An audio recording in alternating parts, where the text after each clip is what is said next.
जय श्री राम, जय हनुमान। चैनल के सभी मित्रगणों का और उन सभी का जो सपोर्ट कर रहे हैं हमें और जो सपोर्ट करेंगे भविष्य में, उन सभी का बहुत बहुत धन्यवाद। और आप सभी के प्रेम और आशीष के साथ ही हम इस चैनल को आगे बढ़ा रहे हैं और हम चाहेंगे कि आप सभी का साथ ऐसे ही बना रहे और हम सब मिलजुल के प्रभु की भक्ति करते रहें। आइए पुनः एक बार आपके लिए उपस्थित हैं, जहाँ पर हम अपनी आवाज़ में भगवान के इस पाठ का गान करेंगे। आज तक हमने अभी तक जो पिछला दोहा किया था वो दोहा संख्या 9 तक हमने पाठ किया था। आज दोहा संख्या 10 की बारी है। बहुत ही अद्भुत दोहा है, इनकी सारी चौपाइयाँ बहुत ही अद्भुत है, बहुत ही प्रिय हैं मुझे। मैं चाहूँगा आप सब भी इसका श्रवण करें और प्रभु के चरणों में अपना वंदन समर्पित करें, प्रभु का नाम लें। आइए विलंब नहीं करेंगे, अतिशीघ्र इन दोहों का पाठ करेंगे और प्रभु का नाम लेते हैं एक बार पुनः। बोलो जय श्री राम, जय हनुमान। आइए सबसे पहले संपुट के साथ शुरुआत करेंगे और प्रभु का नाम लेंगे। कवन सो काज कठिन जग माही, जो नहीं हुए तात तुम पाही। कवन सो काज कठिन जग माही, जो नहीं हुए तात तुम पाही। सीता तय मम कृत अपमाना, कटयऊँ तव सिर कठिन कृपाना। कटयऊँ तव सिर कठिन कृपाना। नाहित सपदि मानु मम बानी, सुमुखी होती नह जीवन हानि। ईशाम सरोज दाम सम सुंदर, प्रभु भुज करी कर सम दस कंधर। जो भुज कंठ की तब यसी घोरा, सुन सट यस प्रवान पन मोरा। मैंने 2 चौपाइयाँ एक साथ इसलिए पढ़ दी कि इन दोनों चौपाइयों का अर्थ एक साथ बता सकूं। आइए पहली चौपाई जो थी हमारी, सीता ते मम कृत अपमाना, इसमें क्या कहना चाहते हैं तुलसीदास प्रभु, किस तरीके से उन्होंने बखान किया है इसका। देखें, सीता जी कहते हैं तूने मेरा अपमान किया है, मैं तेरा सिर इस कठोर कृपाण से काट डालूंगा, नहीं तो जल्दी मेरी बात मान ले हे सुमुखी, यानी कि हे सुंदर दिखने वाली स्त्री, नहीं तो जीवन से हाथ धोना पड़ेगा। ये संवाद किसके बीच में हो रहा है? ये संवाद माता सीता और रावण के बीच में हो रहा है। रावण माता सीता को डराने की कोशिश कर रहा है, धमकाने की कोशिश कर रहा है। माता सीता अशोक वाटिका में बैठी हैं, उस समय रावण अपनी जो पिशाचिनियों के साथ वहाँ पर मौजूद रहता है, उन्हें डराने की कोशिश करता है। उन राक्षसियों को आदेश भी देता है कि आप माता को डराओ, समझाओ और किसी तरीके से मेरे साथ विवाह करने के लिए राजी करो। अगली चौपाई क्या कहती है, सीता जी ने क्या जवाब दिया? ये वो चौपाई है जिसमें कहती है सीता जी, श्याम सरोज दाम सम सुंदर, प्रभु भुज करिका सम दस कंधर। क्या कहती हैं? हे 10 ग्रीव, 10 ग्रीव यानी 10 सिरों वाले, प्रभु की भुजा को श्याम कमल की माला के समान सुंदर है और हाथी के सूंड के समान है। या तो वो भुजा ही मेरे कंठ में पड़ेगी या तेरी भयानक तलवार ही। रे सठ, सठ का अर्थ होता है मूर्ख। रे सठ सुन, ये मेरा सच्चा प्रण है। माता सीता अपने सच्चे प्रेम, अपनी सच्चे भक्ति और अपनी एक पति व्रतक के धर्म को बखान करते हुए रावण से कहती हैं। आगे पढ़ते हैं। चंद्रहास हरु मम परितापम, रघुपति बिरह अनल संजातम। चंद्रहास हरु मम परितापम, रघुपति बिरह अनल संजातम। शीतल निशित बहिष बर बारा, कह सीता हरु मम दुख भारा। यहाँ क्या कहती हैं सीता जी? हे चंद्रहास, ये तलवार को कहती हैं। चंद्रहास तलवार थी रावण के पास, उसका नाम क्या था? चंद्रहास। श्री रघुनाथ जी ने विरही अग्नि से उत्पन्न मेरी बड़ी भारी जलन को तू हर ले। हे तलवार, तू शीतल तीव्र और श्रेष्ठ धारा बहाती है, अर्थात तेरी धारा ठंडी और तेज है। तू मेरे दुख के बोझ को हर ले।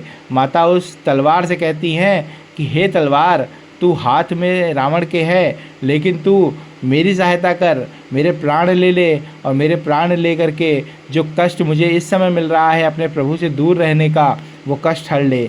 माता कितनी ही उस समय विक्षुब्ध होंगी, या यूँ कहूँ कि कितनी उन्हें कष्ट हुआ होगा जब उन्होंने इस चंद्रहास से ये प्रार्थना की। वो चाहती थीं कि वो किसी तरीके से या तो प्रभु के पास चली जाएं, या वो ये धरती छोड़ के चली जाएं, जिससे उन्हें इस तरीके का कोई कष्ट ना भोगना पड़े। तो माता के लिए एक बार पुनः हम माता को प्रणाम करेंगे और बोलेंगे श्री रामचंद्र की जय। आइए आगे बढ़ते हैं। हरि सुनत बचन पुनि मारन धावा, मैन तनय कहि नीत बुझावा। कहसि सकल निश्चरहि बोलाई, सीतहि बहुविधि त्रासहु जाई। जैसे अभी हमने बात कही ना, रावण ने क्या कहा, कई सारी निशाचरियों को बुलाया और कहा जाओ सीता जी को त्रास दो, उन्हें परेशान करो। आइए इसका पूरा अर्थ समझते हैं। सीता जी के ये वचन सुनते ही वो मारने दौड़ा। तब मैं दानव की पुत्री मंदोदरी ने नीति कहकर उसे समझाया। तब रावण ने सब राक्षसियों को बुलाकर जाकर सीता को बहु प्रकार से भय दिखलाने के लिए कहा। जो रावण की पत्नी थी मंदोदरी, वो मैं दानव की पुत्री थी। मैं नाम से एक दानव थे, उनकी पुत्री थी वो, और उनके हृदय में सद्भावना थी। वो जानती थी कि रावण गलत कर रहा है। उनके होते हुए दूसरी स्त्री को ला करके उन्होंने अपने शोक वाटिका में बैठाया है। ये जानकारी थी मंदोदरी को कि कहीं ना कहीं रावण अपने पतन की ओर जा रहा है। तो जब वो चंद्रहास को उठा करके माता को तरफ दौड़ा, माता के प्राण हरने के लिए दौड़ा, तब मंदोदरी ने नीति समझा करके उनसे रोक दिया। मास दिवस महु कहा न माना, तो मैं मार बिकाड़े कृपाना। यदि महीने भर में ये कहा न माने तो इसे इस तलवार से निकाल कर मार दूंगा। तब मंदोदरी की बात मानते हुए रावण ने कहा कि चलो ठीक है, लेकिन अगर 1 महीने में ये मेरी बात नहीं मानती है तो मैं ज़रूर चंद्रहास इसके ऊपर चला दूंगा। किसके ऊपर? माता सीता के ऊपर, महामाया के ऊपर, माता रानी के ऊपर, महामाया के ऊपर ये प्रहार करने के लिए कह रहा है रावण। तो रावण के जो पाप है, जो उनका पाप का घड़ा है, वो इसी प्रकार भर रहा है। जैसे आप सभी को याद होगा जैसे जब भगवान विष्णु ने अपना कृष्ण अवतार लिया था और कृष्ण अवतार में शिशुपाल नाम से उनके एक दुश्मन कहें या उनको कष्ट देने वाला कहें, वो शिशुपाल जन्म लेता है और शिशुपाल की माँ वरदान लेती हैं कृष्ण से कि हे कृष्ण, मेरे पुत्र को जब तक 100 गलतियाँ ना हो जाए तब तक न मारना। और वो शिशुपाल इस चीज़ का फ़ायदा उठा करके क्या करता है, वो प्रभु को गालियाँ देता है, प्रभु को अपशब्द कहता है, प्रभु के साथ युद्ध करना चाहता है और वो हमेशा उन्हें परेशान करता है। प्रभु क्या करते हैं? प्रभु हमारे बहुत ही भोले, वो इंतज़ार करते हैं 100 गलतियों की, उसके पाप के घड़े भरने की इंतज़ार करते हैं कि कब शिशुपाल के पाप का घड़ा भरेगा और प्रभु उसका अंत करेंगे। आप सभी को याद होगा कि प्रभु जैसे ही 100वीं बार अपशब्द कहता है प्रभु को, तो प्रभु तुरंत अपना सुदर्शन निकालते हैं और तुरंत शिशुपाल की गर्दन को उसके धड़ से अलग करके उसे प्राणहीन कर देते हैं। बोलिए एक बार पुनः हमारे मथुरावासी, हमारे ब्रिजवासी, हमारे कन्हैया के लिए एक बार सभी जयकारा लगाएंगे प्रेम से। बोलिए कृष्ण की जय हो। आइए पुनः वापस आते हैं हम अपने तुलसीदास रचित श्री रामायण पे। आइए हमारा दोहा संख्या 10 आप सभी के लिए इंतज़ार कर रहा है। तो पुनः इसके पहले एक बार संपुट को पढ़ेंगे, प्रभु को याद करेंगे। कवन सो काज कठिन जग माही, जो नहीं हुए तात तुम पाही। भवन गयो 10 कंधर, हिया पिशाचिन वृंद। सीतहि त्रास दिखावही, धरहि रूप बहुमंद। कवन सो काज कठिन जग माही, जो नहीं हुई तात तुम पाही। ये कहकर रावण घर चला गया। यहाँ राक्षसियों के समूह बहुत से बुरे रूप धरकर सीता जी को भय दिखलाने लगी।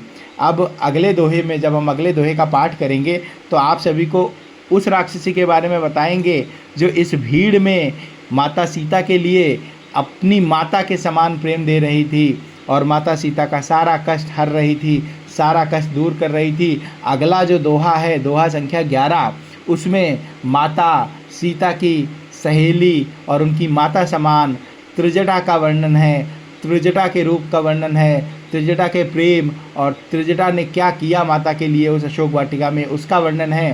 तो सभी प्रेम से सुनिएगा और हमारे साथ बने रहिएगा। इस सब के लिए आपको बस एक छोटा सा काम करना है। अपने प्रेम दिखाने के लिए अगर आप चाहते हैं कि आप हमसे प्रेम करते हैं और अपना प्रेम दिखाना चाहते हैं, हमारा सम्मान करना चाहते हैं, तो कृपया करके चैनल को सब्सक्राइब कर दीजिए, वीडियो को लाइक कर दीजिए और ज़्यादा से ज़्यादा लोगों के साथ शेयर करें, क्योंकि सनातन धर्म सब जगह फैल सके और प्रभु का जो रूप है उसकी गुणगान, उसकी श्रद्धा से सभी अवगत हो सकें और सब में प्रेम, सद्भावना, सद्भक्ति का संचार हो सकें। आशा करते हैं आप सब मस्त होंगे, स्वस्थ होंगे और एक बार पुनः प्रभु का नाम लेंगे हम और विराम देंगे अपनी वाणी को आज के। तो फिर से संपुट कहेंगे, उसके बाद प्रभु का नाम लेंगे। कवन सो काज कठिन जग माही, जो नहीं हुई तात तुम पाही। बोलो सियावर रामचंद्र की जय, पवन सुत हनुमान की जय, उमापति महादेव की जय, माता रानी मैया की जय, सब संतन की जय। प्रेम से बोलो हर हर महादेव।